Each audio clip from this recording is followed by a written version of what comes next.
está cansado de lidar com imprevistos financeiros e ficar apertado todo mês? De ficar buscando formas e soluções de como fechar as contas? Então esse vídeo é para você.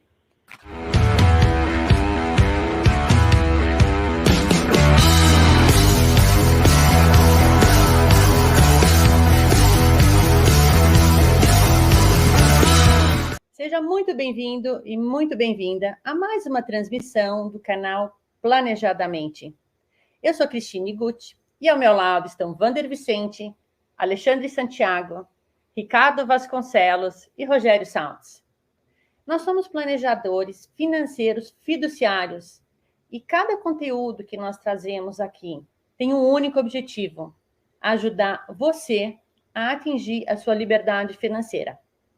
Bom, o tema da nossa transmissão de hoje é como a falta de dinheiro prejudica a inteligência e afeta as nossas decisões. Esse tema é resultado de uma matéria publicada pela BBC News Brasil sobre como a falta de dinheiro afeta a vida das pessoas. E aí, queria saber a opinião de vocês, se a falta de dinheiro realmente afeta a capacidade das pessoas de raciocinar e tomar decisões. Quem pode me ajudar com isso? Bom, Cris, antes da gente desenvolver um pouco esse tema tão importante, né? Gostaria de contextualizar, botar um pano de fundo, né? Por que as pessoas, a gente se depara com muitas pessoas, mesmo tendo uma boa renda mensal, tendo dificuldades, faltando dinheiro, né? Sobra mês e falta dinheiro, né? Aquela frase que a gente gosta de falar aqui como planejador financeiro, ou ao contrário, né? Falta dinheiro e sobra mês, né? Então, isso é um fenômeno, porque, na verdade, a gente, então, lembrando que a gente vem de uma cultura com ausência da educação financeira, que desde pequeno, agora, então, a gente sabe que as escolas começam a ensinar isso e nós começamos a ter a possibilidade da cultura das finanças pessoais através de nós, planejadores financeiros. Hoje já somam aí pelo menos certificados 8.000 pessoas, né? A gente sabe que nem todos exercem isso, tem a certificação com uma questão regulatória, mas tem outras pessoas que não são certificadas que também desenvolvem isso. Então, não é tão difícil encontrar um planejador financeiro para auxiliar. E esse fenômeno acontece porque as pessoas, conforme vão aumentando os seus ganhos, elas também aumentam o nível de gasto. E isso é um risco muito grande, principalmente quando essa pessoa perde o emprego, perde aquela renda, porque, na verdade, qual garantia que a pessoa tem de que vai ter aquele nível de renda, né? Então, o correto aqui seria a pessoa, conforme aumentar o nível de ganhos, ela tentar manter um certo padrão de vida mínimo e trabalhar em cima da constituição das suas reservas para os seus objetivos, ou melhor, preparar melhor essa transição, né?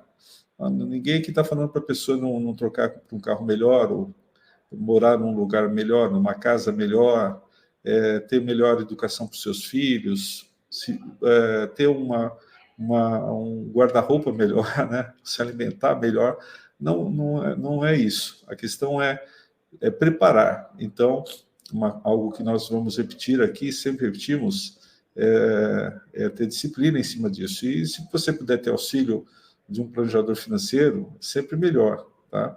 Então, acho que colocar esse pano de fundo aqui para a gente analisar um pouco essa pesquisa e desenvolver um pouco esse tema. Bom, com certeza, no dia a dia, Cris, eu percebo o quanto que a falta de dinheiro impacta a capacidade como a pessoa lê o cenário e tenta resolver a situação. Porque quando você está desesperado, quando você está numa situação mais difícil, você começa a buscar soluções sem avaliar tudo que está em volta disso. Então, é comprovado em pesquisa que você, dependendo do seu momento e o imprevisto que você tem, aquele imprevisto pode levar você a pensar em soluções com uma capacidade de analisar o seu cenário muito menor. Então, essa pesquisa traz uma coisa muito importante, porque é o cenário da maior parte dos brasileiros. Se a gente fala que hoje quase 70%, já chegou a ser um pouquinho mais de 70% das famílias brasileiras estão endividadas, em qual cenário a pessoa tem uma capacidade de pensar, tem uma inteligência para tomar uma decisão? Um cenário bastante complicado, né, pessoal? Considerando todos esses itens. Exatamente. E, curiosamente, essa pesquisa que foi feita pelo israelense Eldar Shefir, eles chegaram à seguinte conclusão: eles foram num shopping e pegaram pessoas de vários níveis de renda e tudo mais. Existia uma ideia de que as pessoas que têm menos poder aquisitivo não teriam tanta inteligência para a tomada de decisões. Mas isso ficou claro nessa pesquisa que eles fizeram, porque eles fizeram a seguinte pergunta: se você tivesse uma despesa extra no seu orçamento, eles deram um exemplo razoavelmente pequeno, em torno de $300, o que aconteceria? A resposta foi mais ou menos unânime para todos, não houve muito desequilíbrio entre mais bem afortunados e mais pobres. Agora, quando eles elevaram esse valor para o valor de $3.000, aí já causou um desequilíbrio muito grande. Por quê? Justamente pelo fato do que você disse, Wanda. As pessoas, quando têm que tomar uma decisão sob pressão, sobre uma situação de sobrevivência, elas têm que tomar uma decisão mais pensada, mas não é isso que acontece. Elas, como se diz na gíria popular, enfiam os pés pelas mãos e acabam tomando uma decisão que não é a melhor para aquele momento. E bastante impulsiva, não é, Ricardo? Assim. Exatamente.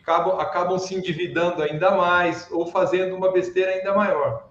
Então, justamente, essa pesquisa veio a mostrar que isso não é um privilégio das pessoas que não têm só conhecimento financeiro, mas sim de todas as pessoas que tomam decisões apressadas. Isso veio a se confirmar através do livro do Daniel Kahneman, que é chamado, o título do livro, Rápido e Devagar, dizendo justamente que as decisões que a gente toma, 95% do tempo das decisões apressadas, elas não causam bons resultados, porque elas são tomadas com muita, vamos falar assim, inquietude, né? Muita falta de planejamento. Já se você conseguir ter uma frieza e mais tranquilidade, você vai conseguir tomar decisões melhores. Isso ao longo do que a gente vai discutir aqui no final, a gente vai dar algumas dicas de como ajudar a tomar essas decisões melhores. O duro é ter essa frieza no Brasil, não é, pessoal? É verdade, viu? Como é que você vai pensar no depois da manhã, que vamos falar do pessoal que é menos afortunado, eles têm que pensar que tem que vender a janta para pagar o almoço. Então, como é que eu vou pensar no depois da manhã? Mas, como o Rogério falou, pessoas que têm uma renda alta, gente que, assim, de patrimônio elevado, também acontece isso, né? Então, e, Alexandre, a gente estava comentando antes, queria que você desse uma palavrinha também. Desculpa, te cortei, Rogério. Não, só complementando, né, Cris? Eu acho que essa questão também é pensar em muitas coisas, né? A questão da sobrecarga, que está basicamente relacionada com a disciplina, né? Você ordenar os temas. Então, se você vai deixando acumular e não tem um tratamento prévio para diversas situações, te força a tomar uma decisão que muitas vezes não é a melhor, né? Você não está psicologicamente num estado adequado para tomar uma decisão. Então, e tem aquela questão da química do organismo, né? Do sistema linfático, você se premiar, você sentir alívio. Então, aí é que como diz, a vaca vai para o brejo, né? Chuta o pé na jaca e abraça a vaca e vai para o brejo com ela, né? Exatamente, Rogério. E o nosso cérebro, ele não foi feito, né, para essa sobrecarga tão grande, né, de decisões a serem tomadas, né? O que faz com que realmente a gente avalie mal, né, a nossa decisão, a falta de eu acho que a falta de discernimento, né, com a quantidade de opções, né, que a gente tem hoje, mesmo no mercado, ou de situações, né, de subterfúgios aí financeiros para a pessoa tentar fazer, né, driblar aquela necessidade de curto prazo. Mas isso pode realmente afetar muito, né, como o Ricardo falou, principalmente para a pessoa que tem um curto, digamos, uma curta margem de manobra, né? Então, para uma pessoa que tem menos dinheiro, realmente tomar uma decisão errada pode afetar bruscamente a sua condição, né, das necessidades básicas, né, de se alimentar, né, de ter higiene, né, de moradia. Então, assim, às vezes uma decisão errada, né, de compra, de um movimento financeiro, de um crédito, pode realmente se alongar por muito tempo. E é o que a gente vê, por exemplo, no cartão de crédito, né, das pessoas, né, as pessoas estão se endividando no cartão de crédito, ou seja, onde tem a maior taxa de juros aí, né, isso vira uma bola de neve no cenário atual, então, de taxa de juros em alta, isso aí vai lá para o espaço, e chega um momento que essa pessoa pode, sei lá, chegar a uma depressão, né? Uma situação mais difícil, e muitas vezes essas pessoas, talvez até envergonhadas pela situação, né, acabam não buscando ajuda e agravam ainda mais esse processo, né? E aí recebe aquelas ligações que todo mundo sabe, né? Que vão pressionando e vão tirando um pouco até a confiança da pessoa, né, sobre a capacidade dela de resolver. Mas existe solução, né, para toda situação, por mais adversa que possa ser, né, existem soluções, e é para isso que a gente está aqui. Não é isso, eu quero adicionar, Alexandre, nisso que você trouxe, né, fazer um paralelo, né, na reportagem fala sobre a banda larga mental, né, que é a capacidade que a pessoa tem de lidar com um volume grande de informações e de decisões no dia a dia. Tem até um paralelo nessa matéria que fala assim, imagina um computador, quando ele está com um monte de programa aberto, um monte de aba no navegador aberto, chega uma hora que aquilo lá começa a não funcionar como deveria.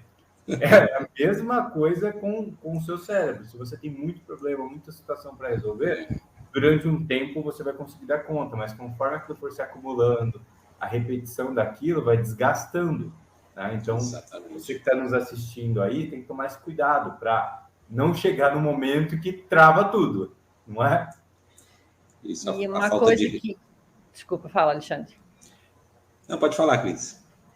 Então, uma coisa que eu tinha comentado antes, que eu já vi em alguns clientes, e é uma coisa que eu vejo que acaba virando um jogo do mesmo, é uma coisa que é inconsciente, mas é uma coisa que ele vira um jogo e vira também, é um vício. Do mesmo jeito que droga, álcool é vício, eu vejo que muitas pessoas endividadas, elas começam a se preocupar de onde ela vai tirar o dinheiro para pagar as contas. Então, ela de repente pega emprestado de um parente, pega daqui a pouco de um amigo, aí ele vai ao banco e ele está sempre assim, da onde vai vir o próximo empréstimo? Isso vira tipo um jogo, dá uma adrenalina e o corpo é movido a isso. Então, ele vai nessa adrenalina, aonde vai vir o próximo, o dinheiro entra, ele fica tranquilo. Ah, agora eu estou tranquilo. Só que daqui a pouco isso volta e vira um ciclo.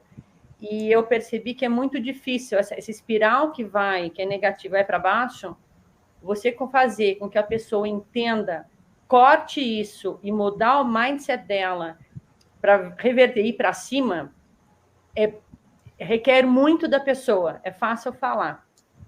E aí até ia ver com vocês, gente, assim, depois de tudo que a gente andou falando, para quem está nessa situação, quais são as dicas que vocês dão para quem quiser reverter esse quadro? Eu acho que tem várias coisas que pode fazer, das mais simples às mais elaboradas. Então, o que vocês sugeririam para o pessoal começar dos diferentes níveis de situação? O Wander, acho que tem aquela regrinha das 72 horas, né? Qual a regrinha, Rogério? A regrinha é, se você nunca, para você cortar o risco de um consumo por impulso, né? Uhum. Você tem uma regra das 72 horas. Se você pode até aumentar o número de horas se você quiser, mas 72 horas já garante que você não vai tomar uma decisão precoce, não amadurecida, né?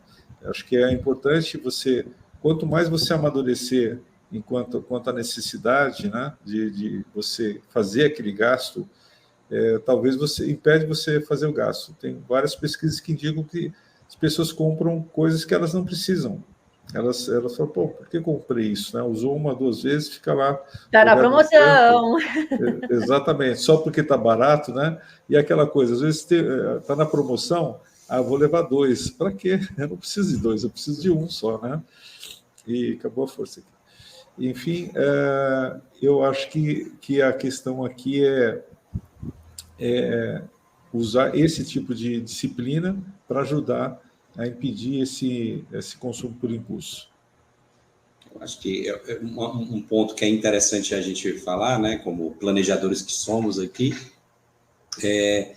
se você procura um profissional para estar ao seu lado, né, que vai direcionar, né, entender essa situação de uma decisão que você venha a tomar, principalmente, né, levantar quais são as reais necessidades, os objetivos, né, os prazos que você precisa para cada um desses objetivos, vai ficar muito mais claro você tomar uma decisão, né, que não seja utilizando apenas o sistema 1, né, que é essa decisão por impulso, e usar o sistema 2, né, com reflexão, com direcionamento, com mais clareza, né, sobre essa decisão. Então, o planejador financeiro é esse profissional que te ajuda a encontrar esse equilíbrio, né, colocar as variáveis dentro de uma lógica, né, dentro de uma forma que seja específica para você, para o seu momento financeiro, para os seus objetivos de vida, né, e para os seus interesses, para que você possa realmente tomar uma decisão mais assertiva. Porque o grande desafio é que numa situação dessa, que você toma uma decisão errada, você acaba agravando isso e vai ficando mais difícil resolver, mas não impossível, né? E um profissional ao lado vai te dar um caminho, digamos, mais assertivo para que você possa resolver isso. Você busca fazer a coisa certa e acaba tomando a decisão errada, né? Então, exatamente. Ter um profissional do lado faz total diferença. Assim como você, quando está doente, procura um médico, está com dor no dente, procura um dentista. Se você quer mudar o seu cenário do ponto de vista financeiro, você tem que entender que um profissional dessa área especializado é o melhor caminho para te ajudar a reverter o seu cenário. Alguém mais quer adicionar algo? Um outro item também importante seria a pessoa, mesmo que não consiga guardar muito, mas que ela tenha uma reserva de emergência. Ela tem uma reserva de paz, um fundo ali destinado, mesmo que não seja muito grande, mas pelo menos para as coisas mais urgentes, para não ter que realmente tomar uma decisão impensada e correr no banco e pegar um dinheiro a um juros alto e acabar entrando numa bola de neve. Então, essa reserva de emergência é uma alternativa muito interessante também para a pessoa poder se livrar ou tentar se precaver, se proteger dessas situações. Talvez seja a primeira dica de todo planejador, né, no trabalho com o cliente, quando está entendendo, que a gente sabe que no dia a dia são as emergências, os imprevistos, o principal fator que quebra um plano, um objetivo, um sonho, ou quando a pessoa está num cenário até de tranquilidade, ou 0 a 0, que leva para o endividamento, não é? E eu acho que assim... Boa dica, Ricardo. E para quem não tem, a primeira coisa, independente de qualquer coisa, que seria, de repente, fazer uma lista, sabe? Que a gente estava falando, das necessidades, das prioridades. Porque aí ele vai elencando, se já está numa situação complicada, o que são os primeiros que eu preciso tirar da minha frente, e aquela, olha, e foca naquilo 24 horas por dia, e assim, põe o subconsciente para trabalhar e procurar soluções, e a gente encontra. Porque, de uma maneira ou outra, a tentação de comprar uma coisa vai embora, vem a ideia de fazer um bico, alguma coisa, não sei, mas eu acho que quando a gente realmente põe o olho no foco e não tira, mas não desvia de lá, o universo meio que vai conspirando, as coisas vai ajudando. Vocês não acham assim? Exatamente. Inclusive, a gente poderia chegar com uma conclusão que o mindset, ou a forma de pensar que essa reportagem trouxe para a gente, é que as pessoas, apesar de às vezes elas mesmo não terem sempre essa emergência, elas estarem induzidas a tomarem decisões sempre impensadas. Então, ficar repetindo aquele erro todas as vezes, mesmo às vezes não precisando. Então, a forma de orientar, por isso que o Alexandre colocou muito bem, o planejador ao seu lado vai te dar toda essa forma racional, bem planejada de pensar sem tomar decisões impensadas, isto é, fazendo coisas que não gostaria de fazer, usando talvez também a regra que o Rogério trouxe das 72 horas. Eu preciso realmente disso? Vamos esperar 72 horas. Se eu precisar ainda, realmente eu preciso disso e eu continuo meu negócio.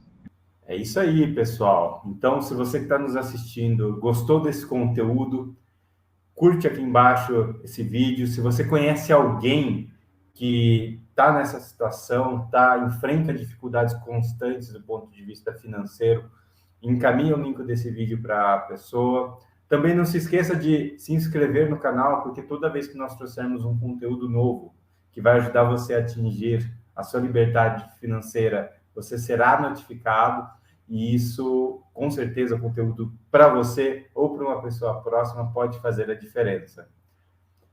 Pessoal, gostaria de agradecer a todo mundo que nos assistiu. Gostaria de agradecer você, Alexandre, Ricardo, Rogério, Cris. Obrigado a todo mundo e nós nos vemos em breve na próxima transmissão do canal Planejadamente. Tchau, pessoal. Valeu, pessoal. Tchau, tchau.